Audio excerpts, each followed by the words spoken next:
Permata TV YouTube Indonesia dengan bangga mempersembahkan sebuah storytelling kekinian abad ini, diangkat dari karya besar Esa Mintarja yang sangat populer di masanya, berlatar belakang kisah tanah Jawa masa lampau dengan judul Kisah Api di Bukit Menoreh.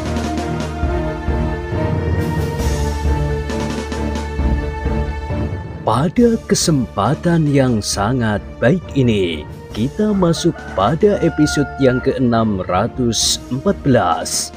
Selamat menikmati.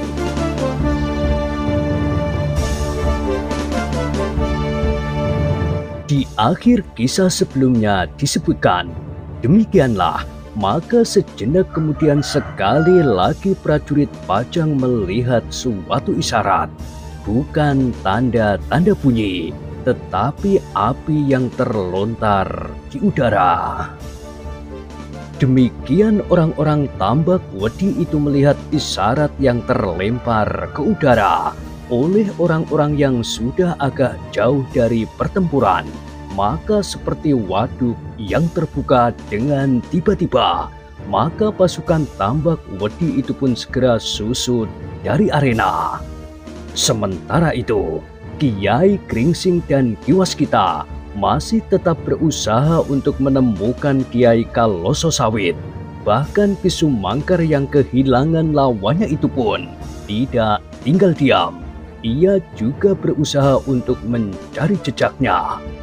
Berbeda dengan ketiga orang itu, maka Untara tidak meneruskan usahanya mencari Kiai Kaloso Sawit.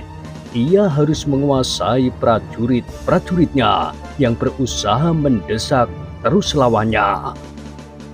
Namun ketika lawannya kemudian berpencaran dan berlarian mencari hidup masing-masing, Untara telah mencegah pasukannya untuk mengejar terus dalam keadaan seperti itu. Bahkan kemudian jatuhlah perintahnya. Kita akan mengatur diri menghadapi orang-orang Tambak Wedi. Tetapi kalian harus menahan semua kelompok yang ada di dalam medan ini, termasuk pimpinan mereka, Kiai Rogo Tunggal, Ki Serat Wulung, Ki Sampar Angin, dan yang lain-lain. Jangan biarkan mereka meninggalkan arena. Perintah itulah yang kemudian dijalankan oleh prajurit-prajurit Pajang.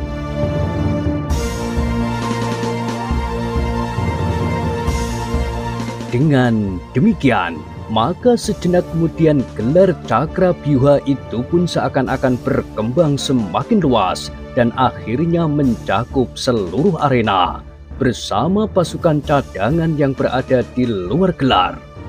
Gerombolan-gerombolan di lereng Gunung Merapi yang berhasil mendesak lawannya itu pun tidak berusaha mengejar lawan-lawan mereka. Apalagi ketika mereka pun melihat bahwa pasukan Pajang juga tidak langsung mengejarnya. Namun mereka kemudian terkejut ketika mereka melihat gerakan prajurit-prajurit Pajang yang kemudian justru telah mengepung mereka di arena. Apa yang akan dilakukan oleh Senopati Untara? Desis Kiai Rogo Tunggal. Gila! Apakah ia akan membinasakan kita sekarang juga, selagi arena ini sudah berbau mayat? Sahut Ki Serat Wulung. Itu adalah perbuatan gila. Desis yang lain, tetapi yang lain lagi berkata, ini adalah kesempatan yang paling baik buat Untara untuk membunuh kita semuanya. Dengan demikian, ia akan dapat mempertanggungjawabkan perbuatannya. Seolah-olah kita semuanya telah ditumpas oleh orang-orang Tambak Wedi. Baru kemudian ia datang mengusir orang-orang Tambak Wedi itu.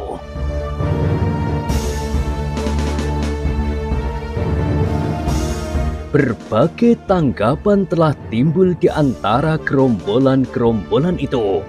Namun pada dasarnya mereka merasa diri mereka telah terjebak.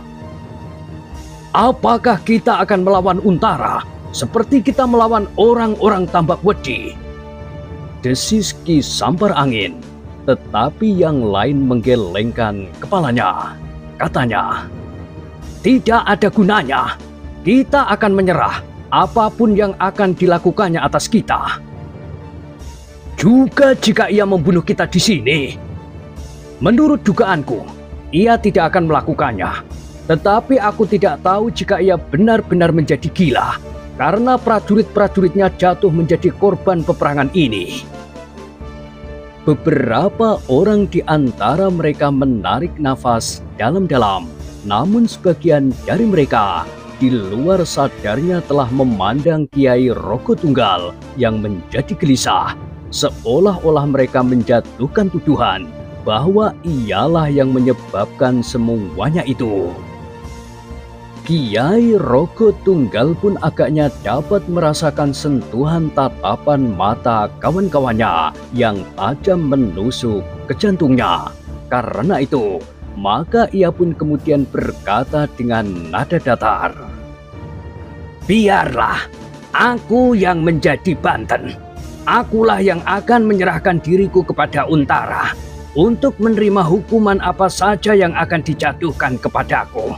Karena aku dan orang-orangku lah yang telah membakar lereng Merapi ini, sehingga api pertempuran tidak dapat dihindarkan lagi."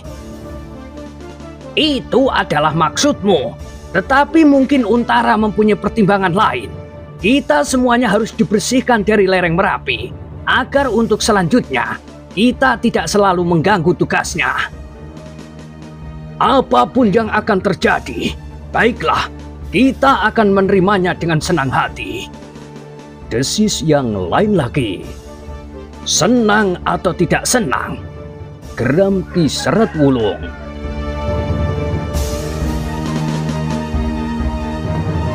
Sejenak kemudian mereka pun berdiam diri. Mereka mendengar perintah Untara untuk mengumpulkan anak buah masing-masing dan meletakkan senjata. "Ini adalah permulaan dari perjalanan kita menuju ke tiang gantungan," desis Ki Sampar Angin. Tidak ada yang menjawab, tetapi tidak seorang pun yang dapat mengingkari perintah itu. Mereka pada umumnya sudah mengenal sifat Untara, apalagi di peperangan yang sudah dibasahi oleh darah prajurit-prajurit Pajang. Untara akan segera berubah menjadi seekor banteng yang terluka. Semuanya berjalan dengan cepat.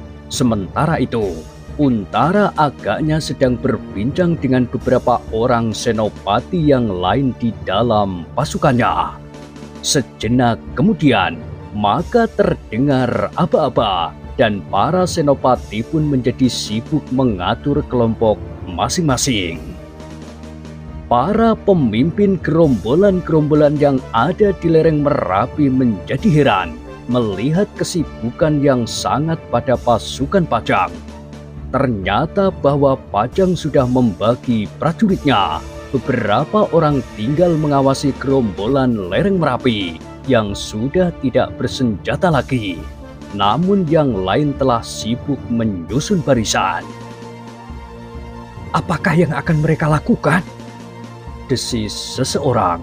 Yang lain menggelengkan kepalanya. Tetapi akhirnya mereka pun mengetahuinya bahwa Untara tidak mau melakukan kerja setengah-setengah. Ternyata ia sudah menyiapkan pasukan yang ada dengan beberapa kelompoknya dari pasukan cadangan untuk menyusul pasukan lawan ke Tambakwedi.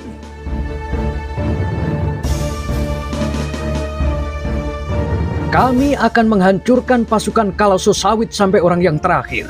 Menyerah atau mati," desis Untara. "Karena itu, kalian jangan mengganggu kami. Siapa yang tidak mentaati perintah prajurit Pajang, akan kami binasakan seperti pasukan Tambakwedi." Tidak seorang pun yang menyahut. Semua orang tahu bahwa dalam keadaan seperti itu Untara tidak sempat bergurau. Demikianlah, maka Untara telah membawa pasukannya menyusul pasukan Tambakwedi yang tercerai-berai. Untara yakin bahwa mereka akan mundur dan memasuki padepokan Tambakwedi yang mempunyai dinding di sekelilingnya. Tetapi Untara sudah bertekad, Tambakwedi harus dilumpuhkan sama sekali. Ia tahu benar bahwa Kiai Kalososawit telah banyak kehilangan anak buahnya yang terbunuh maupun yang terluka. Karena itu, maka menurut perhitungannya, prajurit Pajang yang masih ada dengan tenaga cadangan yang segar akan dapat menguasai Tambakwedi sepenuhnya.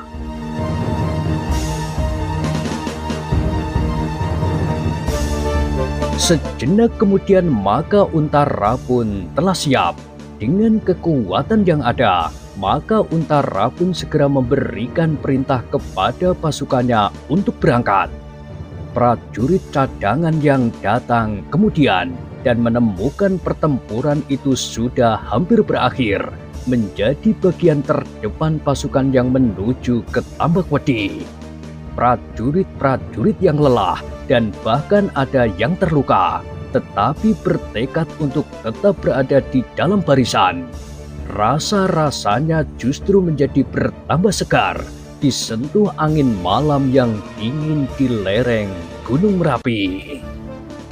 Dalam beberapa saat, Untara sibuk dengan pasukannya. Ia masih belum tersisa. Tambakwedi adalah daerah yang tidak terlampau mudah dijangkau. Mungkin pasukannya akan menghadapi lawan yang bersembunyi di balik batu-batu besar dan menyerang sambil bersembunyi. Namun Untara telah memisahkan sekelompok prajurit pilihan. Di dalam keadaan yang memaksa, mereka harus memisahkan diri. Merekalah yang ditugaskan untuk mengatasi serangan-serangan tersembunyi dan dengan diam-diam mendekati lawan. Tetapi ketika pasukan Untara sudah berjalan dengan teratur, maka Untara mulai teringat kepada 3 orang tua yang semula ada di dalam gelarnya. Hei! Ia pun kemudian bertanya kepada salah seorang senopatinya. Di manakah Kiai Gringsing, Ki Sumangkar dan Ki Waskita? Senopati itu mengerutkan keningnya, namun ia pun kemudian menggeleng sambil menjawab. Aku tidak melihatnya. Sejak pasukan Tambakwedi mundur, aku tidak melihatnya lagi.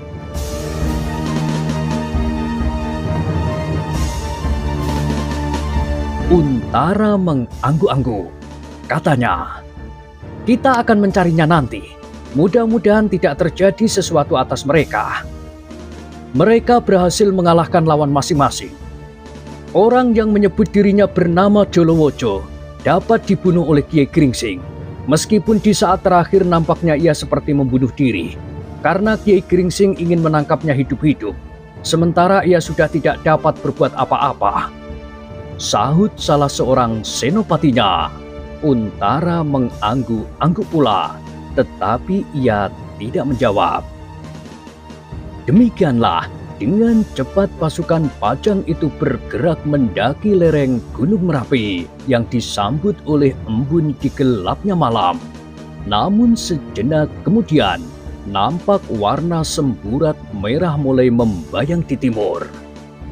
Hampir fajar. Untara berdesis di dalam hatinya. Apapun waktunya, orang-orang Tambakwedi itu harus ditangkap hidup atau mati. Mereka akan menjadi ulat yang selalu mengganggu kesuburan dan ketenangan Pajang untuk selamanya. Karena itu, Untara mempercepat gerak pasukannya. Sebelum fajar ia berniat sudah mengepung padepokan Tambakwedi yang berdinding batu di seputarnya. Pada itu, selagi pasukan Pajang bergerak semakin cepat memanjat lereng Merapi, maka Ki Sumangkar yang kehilangan lawannya menggeram dan marah. Ia sadar bahwa dalam gerak yang kacau, sesaat setelah terdengar isyarat dari Kiai Kalososawit, maka pemimpin pasukan Tambakwedi itu berhasil melepaskan dirinya dan lari menjauhi arena itu. Baru setelah agak jauh, ia melontarkan isyarat berikutnya agar orang-orangnya pun meninggalkan arena pula. Sejenak Ki Sumangkar termangu-mangu.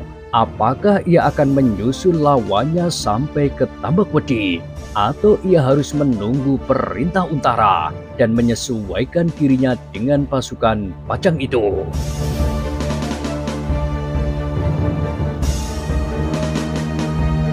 Selagi ia termangu-mangu, maka terdengarlah langkah dua orang yang mendekatinya. Dalam keremangan malam, ia melihat dua bayangan yang berjalan tergesa-gesa. Namun ia segera dapat mengenalnya bahwa keduanya adalah Kiai Gringsing dan Ki Waskita yang sudah menyatu kembali setelah terpisah beberapa lama. "Apakah kau berusaha menyusul lawanmu?" bertanya Kiai Gringsing kepada Ki Sumangkar.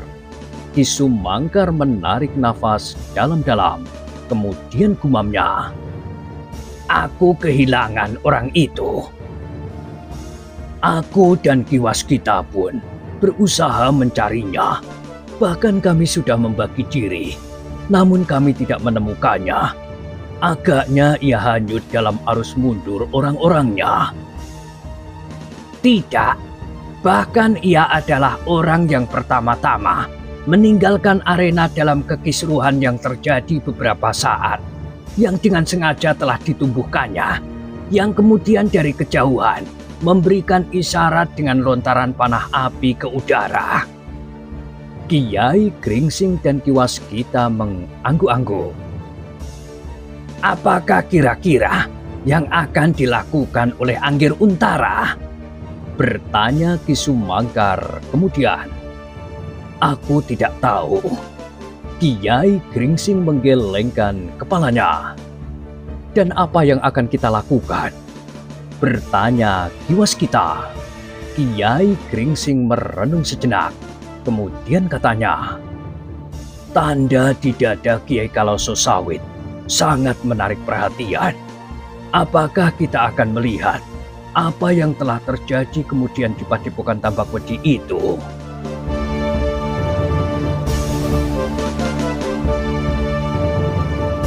Ki Waskita dan Ki Sumangkar saling berpandangan. Meskipun agak ragu-ragu, Ki Sumangkar mengangguk sambil berdesis, "Iya, ada baiknya kita melihat apa yang kini terjadi di Padepokan tua itu.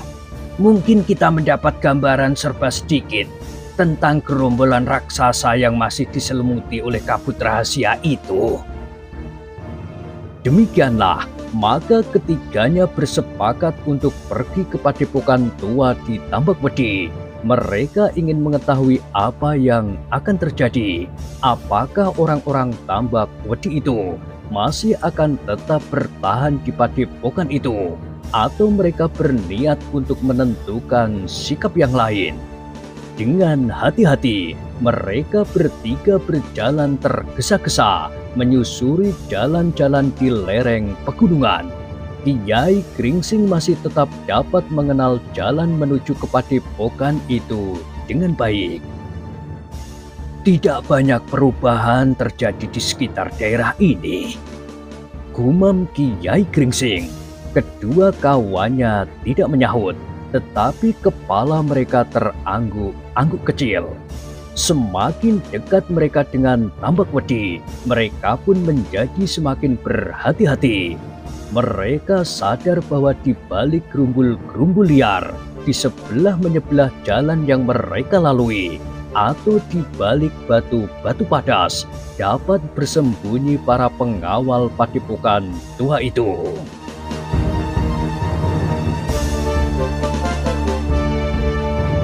"Kita tidak tahu sikap Anggir Untara," desis Kiai Gringsing.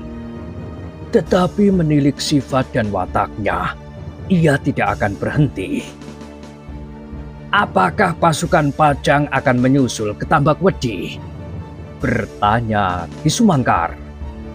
"Aku tidak tahu, tetapi agaknya Anggir Untara akan berkeras hati untuk menyelesaikan tugasnya sama sekali."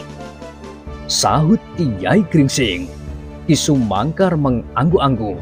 Ia pun mengenal sifat Untara, sehingga menurut perhitungannya, Untara tentu akan menyusul lawannya sampai ke Tambakwedi. Kiai Gringsing, Ki Waskita dan Ki Sumangkar menjadi heran bahwa mereka tidak menemukan seorang pengawas pun di perjalanan menuju ke padepokan itu. Bahkan mereka menjadi curiga bahwa Kiai Kaloso Sawit telah mempersiapkan sebuah jebakan yang dapat mencelakakan prajurit-prajurit Pajang apabila Untara menyusul ke Tambakwedi. Tetapi agaknya benar-benar sepi. Berkata Ki Waskita, "Iya, aku pun tidak mendengar sesuatu," desis Kiai Gringsing. Bahkan sejenak mereka mencoba memperhatikan keadaan di sekitarnya. Namun agaknya benar-benar sepi. Langit yang sudah mulai diwarnai oleh fajar menjadi semakin merah. Bintang-bintang nampaknya menjadi semakin pudar. Di kejauhan terdengar suara ayam hutan yang berkokok bersahutan.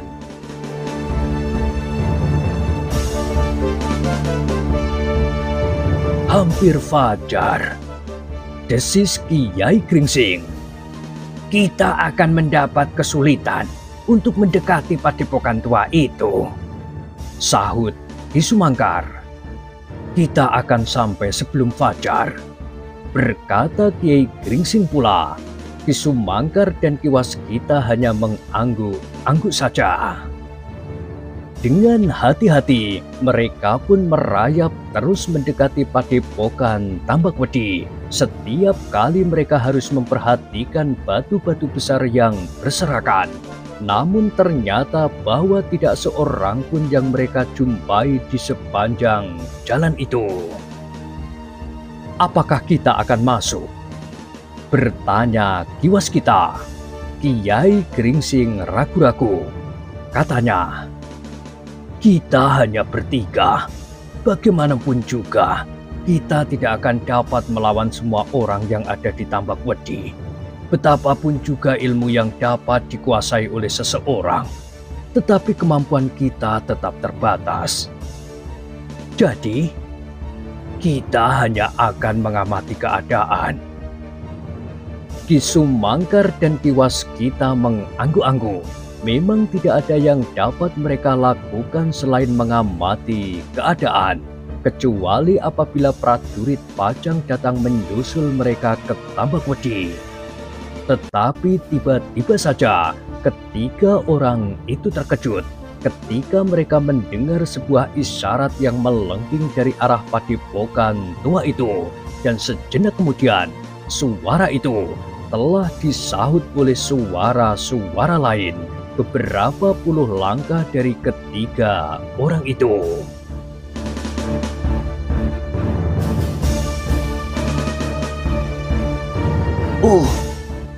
Desis Ki Sumangkar. "Hampir saja kita sampai ke tempat yang mereka awasi." "Iya, tetapi kita akan dapat melihat mereka," sahut Kiai Gringsing. "Atau kitalah yang dapat mereka lihat?" Kiai Gringsing tersenyum, tetapi ia pun kemudian berkata, "Isyarat apakah yang kita dengar itu?" "Entahlah. Marilah kita mendekati padepokan itu. Tetapi kita memang tidak seharusnya melalui jalan ini. Tentu pada suatu tempat kita akan dapat dilihat oleh para penjaga itu." "Kita akan menerobos belukar?" bertanya Ki Waskita. "Iya." Ketiganya pun kemudian menyingsingkan kain panjang mereka. Dengan hati-hati mereka menyusup ke dalam pohon-pohon perduliar di sebelah jalan dan langsung memotong arah menuju ke padepokan Tambakwedi. Ternyata bahwa Kiai Gringsing dapat mengetahui arah itu dengan tepat. Meskipun langkah mereka menjadi agak lamban, namun akhirnya mereka menjadi semakin dekat dengan padepokan tua itu.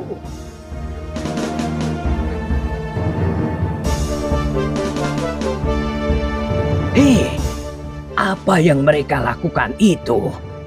Desis Ki Sumangkar ketika pada suatu saat mereka tersembul dari sebuah belukar di dekat padepokan itu. Sejenak mereka bertiga termangu-mangu menyaksikan orang-orang yang berada di padepokan itu sedang dalam kesibukan. Kiai Gringsing, Ki Sumangkar dan Ki Waskita memperhatikan kesibukan yang mereka lihat dalam kerembangan malam.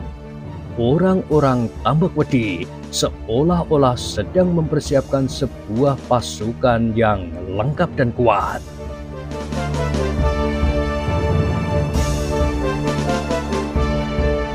Apakah mereka akan kembali ke Medan? Desis Ki Waskita. Tidak ada jawaban. Rasa-rasanya ketiga orang itu telah dicekam oleh suasana yang tidak mereka mengerti. Dengan tegang ketiga orang itu berusaha untuk bergeser semakin dekat untuk mengetahui apa yang dikerjakan oleh orang-orang yang berada di padepokan tua itu. Sejenak kemudian, maka semakin banyaklah orang yang berada di muka regol padepokan. Bahkan kemudian ketiga orang yang bersembunyi itu melihat beberapa ekor kuda yang membawa beban di punggungnya. Agaknya mereka akan meninggalkan padepokan tua itu, desis Ki Sumangkar. Kiai Gringsing dan Ki Waskita mengangguk-angguk. Mereka merasa bahwa kedudukan mereka terancam. Iya, dan agaknya mereka baru menyadari sifat dan watak Untara. Menurut perhitungan Kiai Kaloso Sawit, Untara tentu akan menyusul mereka ke Tambak Wedi. Sejenak ketiga orang itu pun berdiam diri melihat suasana yang semakin lama justru menjadi semakin jelas karena langit menjadi semakin merah. Tetapi orang-orang di Tambak Wedi itu tidak mau didahului oleh cahaya fajar yang terbit di timur. Sejenak kemudian mereka pun telah siap dan terdengar lamat-lamat Kiai Kaloso Sawit meneriakkan aba-aba. Kita akan segera pergi meninggalkan padepokan yang sial ini. Justru selagi kita singgah beberapa hari di sini, kita sudah kehilangan seorang yang paling dipercaya, Kakang Jolowojo. Karena itu, kita harus segera pergi. Kita tidak mau kehilangan lebih banyak lagi. Setan yang bersenjata cambuk dan iblis tua dari Jipang itu ternyata berada di dalam barisan Pajang. Tanpa mereka, Pajang sudah kita hancurkan. Tidak seorang pun terdengar berbicara. Dah, marilah kita berangkat. Mereka yang berkuda akan berada di depan. Mereka harus memilih jalan yang paling aman bagi pasukan kita. Sementara matahari berada di langit, kita akan berada di dalam hutan belukar di lereng Merapi sampai menjelang senja. Barulah kita akan menentukan arah yang sebenarnya menuju ke lembah di antara Merapi dan Merbabu. Demikianlah pasukan berkuda dari gerombolan yang dipimpin oleh Kiai Kaloso Sawit itu pun mulai bergerak. Satu-satu mereka melintas tidak terlampau jauh dari Kiai Gringsing dan kedua kawannya, sehingga ketiga orang tua itu harus menahan nafas agar desahnya tidak terdengar oleh orang-orang yang sedang lewat itu. Apalagi jika di antara mereka mempunyai ilmu yang dapat mempertajam pendengaran, ilmu Sabto Pangrungu. Tetapi tidak seorang pun yang berpaling sampai saatnya pimpinan pasukan itu lewat di hadapan ketiga orang itu.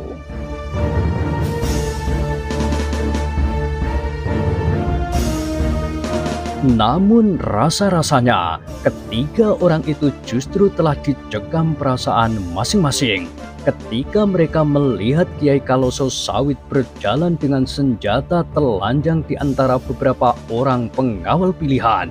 Di mukanya berjalan tiga orang yang bertubuh raksasa yang tidak dijumpai di medan perang, yang baru saja terjadi.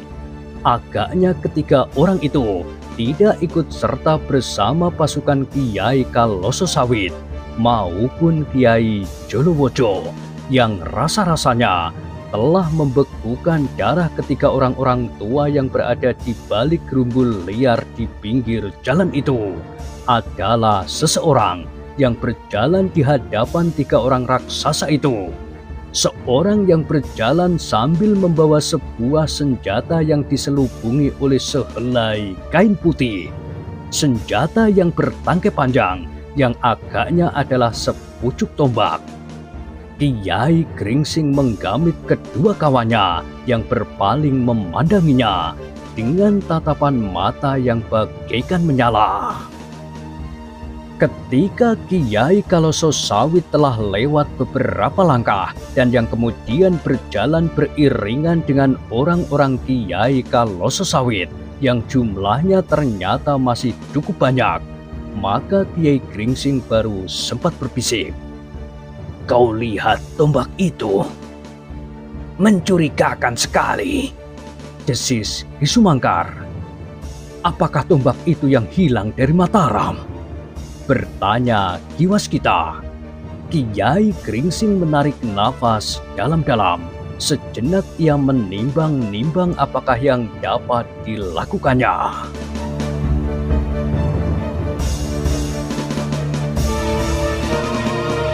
"Kita tidak akan dapat merebutnya sekarang," desis Kiai Gringsing. "Jika saja pasukan Pajang bergerak ke Tambak Wedi sebelum mereka meninggalkan padepokan ini."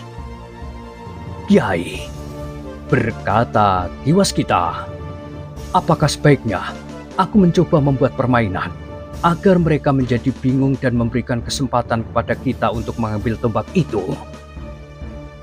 Apakah kau yakin bahwa beberapa orang di sekitar tombak itu dapat kita kelabui dengan bentuk semu?" Ki Waskita termangu-mangu. Kemudian ia berdesis, "Agaknya para pengawal khusus itu bukanlah orang kebanyakan. Tentu mereka tidak akan dapat kita bingungkan dengan bentuk-bentuk semu. Dan kita tidak tahu pasti berapa jumlah orang yang memiliki kelebihan seperti Kiai Kalososawit dan Kiai Jolowojo.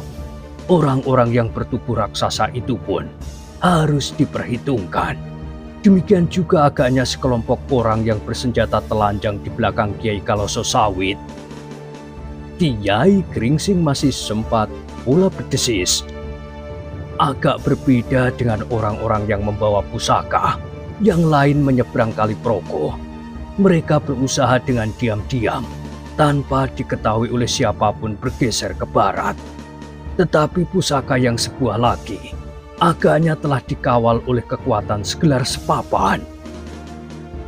Kedua kawannya hanya mengangguk-angguk saja. Pada itu, iring-iringan itu berjalan terus, semakin lama semakin cepat. Mereka ingin melenyapkan diri ke dalam lebatnya hutan di lereng Gunung Merapi sebelum matahari terbit di timur, agar tidak akan dapat disusul oleh prajurit Pajang yang ternyata cukup kuat pula. Dalam keraguan-raguan itulah Kiai Gringsing menjadi semakin gelisah. Rasa-rasanya ingin ia mengikuti iring-iringan itu sampai ke tempat yang mungkin dapat dikenalnya. Memang bukan pekerjaan yang dapat diselesaikan dalam 1-2 hari, tetapi mungkin sepekan 2 pekan. Bahkan dengan menghadapi kemungkinan-kemungkinan pahit. Tetapi jika kemudian sekilas teringat olehnya bahwa muridnya harus segera melakukan upacara perkawinan, maka ia pun menjadi kecewa.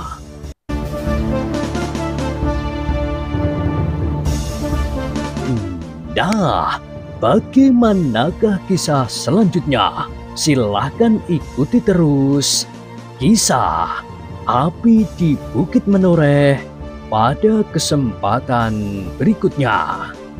Sampai jumpa.